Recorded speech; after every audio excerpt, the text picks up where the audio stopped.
2. Here we go.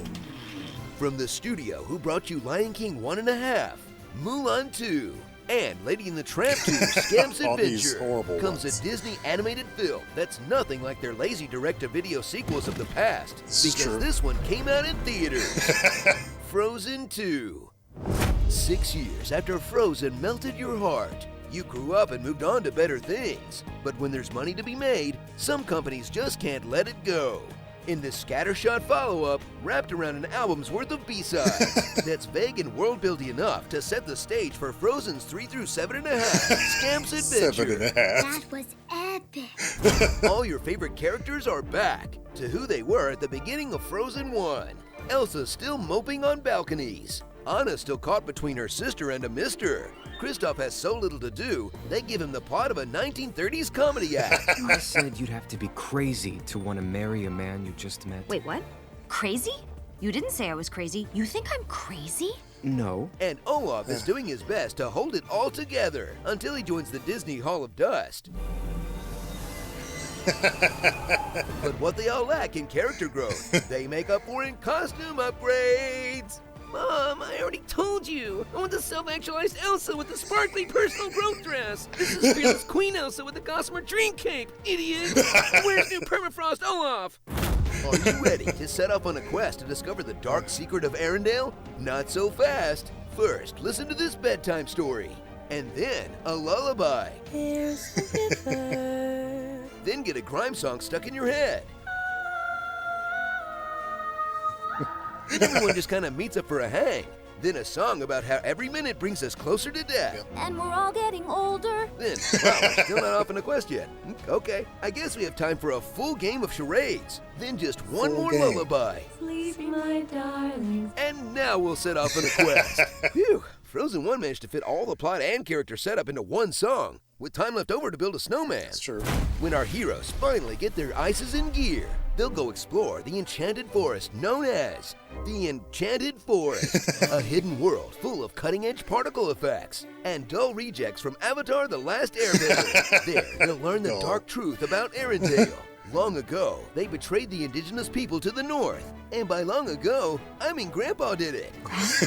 But if you think this is setting up some hard choices or sacrifice or even commentary on historical injustice, it isn't. Everything's just fine. Who else was in on the plot? Do the people to the north want revenge? Shut up! Elsa's got a water horse now.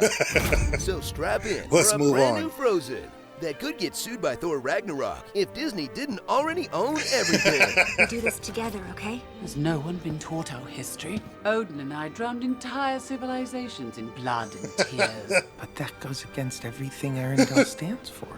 Made of rocks, as you can see. It seems to know it's less interesting or fun than the first one, so most of the runtime is spent reminiscing about it. Let's make a big snowman.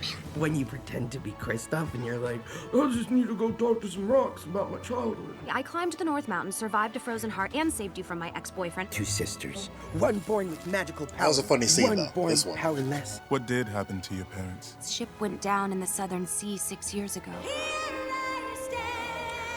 Do you want to build a snowman? And if you're expecting song parodies at this point, inspiration didn't really strike twice for this movie, and it didn't for us either. Just go scream Into the Unknown as loud as you can until you pass out. You get the gist. Into the You get the gist. Starring Frosty the Sidekick, That was good. the last black man in Arendelle, They look like big, strong hands, don't they? Toothless, Norwegian Rhapsody, the best friend from a rom-com that plays basketball with the male lead, the blink and you'll miss it gay character that Disney will pat itself on the back about. Yep. Kid sister, wherever I froze, she goes. And the fifth element, Rise of Ice Walker.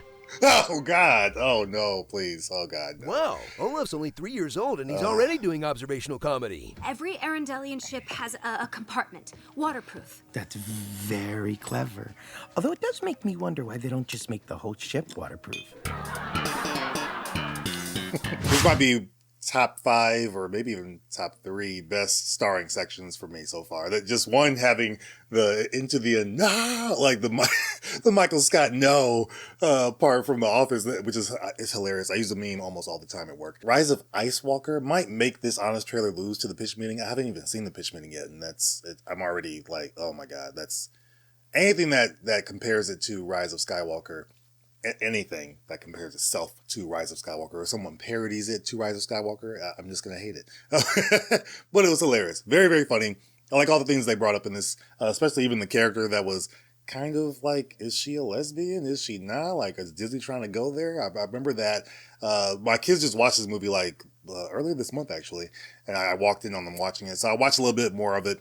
It's bad. The first one I didn't like. This one I hate. Again, when we watched the first one, Pitch Me in the Australia for the first movie, I said this is not geared towards me. I know this. I know it. But it's just not an enjoyable movie. It just didn't work. First one's better than this, but I don't care for either of these movies, and this one's kind of a step down. It didn't get the straight to DVD treatment like most sequel Disney movies get, for the most. And but like it was in theaters. That's the difference, just like Honest Trailer said. Real quick though, I do want to do this now to my Hyper Crew members: Brian Tidwell, Steve-O, Slepnir, K6013, Dash Milner, Daniel Lopez, Jonathan Cedarland, and new to the Hyper Crew, Kratos. To all my members and subscribers, thanks so much for supporting the channel. It's been great seeing you guys come back each and every day and watch these videos with me and help grow the channel. So I really appreciate you guys. Now, on to the pitch meeting. So, you have a movie for me? Yes, sir, I do. Yeah, so I got your email, and I have to ask, what kind of a title is Frozen-E? Is that a pasta or something? Oh, actually, no, it's Frozen 2, but the 2 is in Roman numerals. Oh, Roman numerals, very fancy, although I do think the movie should be in English. Yeah, no, it will be. Well, great, I mean, the first Frozen movie made over $1 billion, so let's do it. But I haven't even told you about the movie yet. Yeah, I don't think that'll be necessary. Refresh the brand, sell some new merch. Sounds good to me. I'm sold. Okay, well, can I tell you about it? I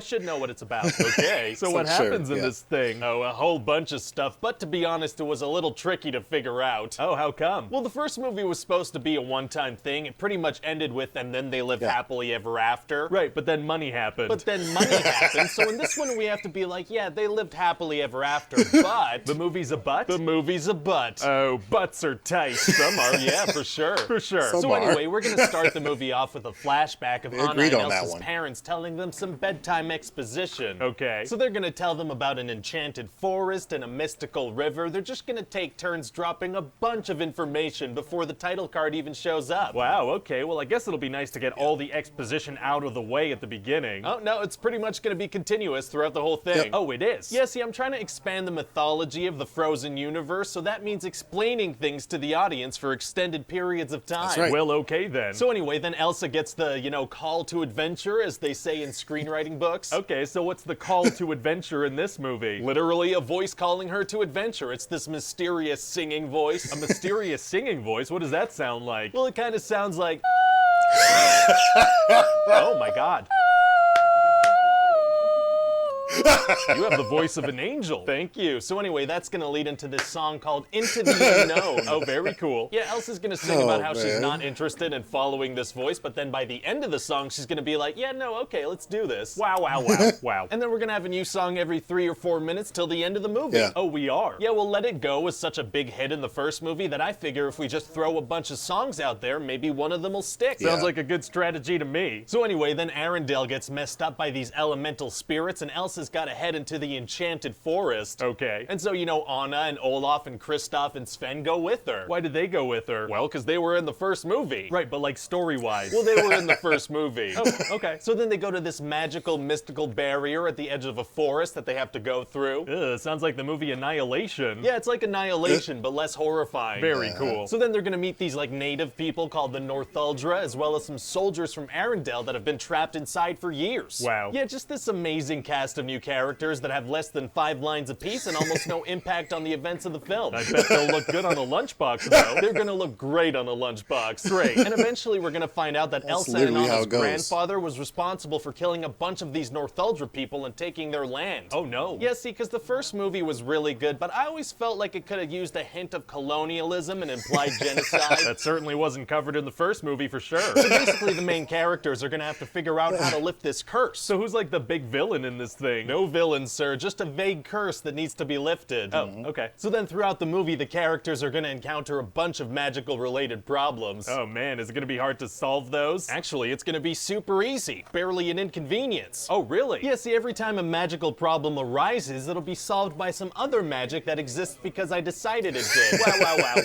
I decided. So what is Olaf up to this whole time? Oh, well, he's pretty much doing the same thing he did in the first movie. Chiming in once in a while to try and sell merchandise to children. That's right. I love it. We're also gonna discover that one of the elements they're dealing with, fire, is actually a cute little lizard available wherever toys are sold. Amazing. And what's Kristoff up to this whole time? Well, he's trying to propose to Anna, but he keeps phrasing it badly and messing it up. Okay. So. Oh, that's it? Yeah, just that. Over and over and over again. Yeah, sounds kind of repetitive. Yeah, I didn't know what to do with him, so I gave him a storyline from a 90s sitcom and then sidelined him for the last 40 minutes. Fair enough. As long as he's in it, I guess, because he was in the first movie. He was in the first movie, that's right. So how does the movie end? Well, in the whole movie, there are these elemental spirits, right? Earth, water, wind, and fire, but we're also saying that there's a fifth mysterious bridge one. Okay. And in the end, we're gonna find out that Elsa is that final spirit. Aren't her powers kind of water powers, though, because of what ice is? Listen, I'm not a scientist. Oh, you're not? Okay, sorry, that was rude of me to bring up. So anyway, Elsa realizes that to lift this curse that the spirits put on everybody, they need to break this dam that her grandfather built. Okay. But we need to have Anna do something, because she was in the first movie, so Elsa's literally gonna freeze. So how does Anna manage to break the dam? Well, she lures these rock giants over to the dam and they bust it open. Very cool. So then all this water is rushing towards Arendelle, which by the way has been evacuated. Wow, well it's gonna be cool to actually have some consequences for the horrible thing those people did to the Northuldra. Well, actually Elsa's gonna swoop in and stop the water, so no consequences at all. Oh, okay. Yeah, no, I think that would be too politically charged or whatever, so no consequences at all. Everybody gets a happy ending. That sounds safer and I'm into it. Yeah, so what do you think overall? Do you think it's gonna do well? Well, let me ask you something. Are the characters and the brand name gonna appear on the posters? They will, yeah. Then it's gonna be just fine. I love how producer guys just so consumed with money. Like, nothing really matters. If the first movie made money, then the sequel is, in turn, going to make money. It should, at least. In most cases, it does. But with Frozen 2, it made some good money. The first one made over $1 billion, and this one, it did well. Did it make $1 billion too? I can't remember. But yeah, I like that all he's worried about is the product placements, the characters from the first movie being in this one, having any reason at all to have the characters in there, even if it doesn't make sense. They could just kind of will their way into the story. And that's how it works, especially in this movie. But that's all he cares about. It's just money. Money. That's it. Are they going to do another one? I know they've done a couple of shorts, but are they going to do a third Frozen? Are they? Could they? Do you think they should?